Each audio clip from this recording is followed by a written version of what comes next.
So this is a Jeep Wrangler Willys 2020 model. It's a two-door model. Starting price is $33,990, so just $10 under $40,000. 32-inch Firestone mud terrain tires, heavy-duty brakes, Rubicon rock rails, limited slip rear differential.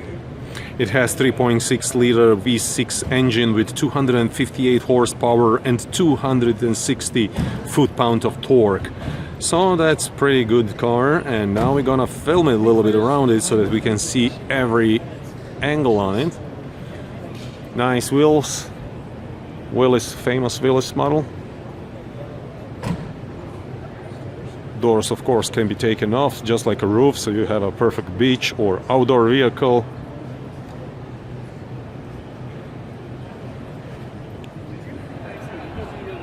$33,900 it's the price. So,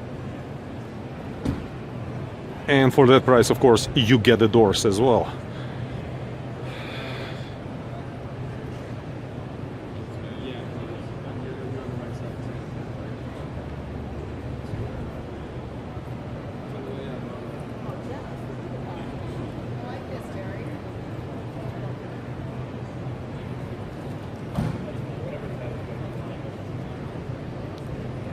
This Wrangler 2020 Willys model comes with a sport LED lighting package with a gloss back grille with a body color surround, also black Rubicon Moab wheel, wheelie hood decal, and many other stuff as well.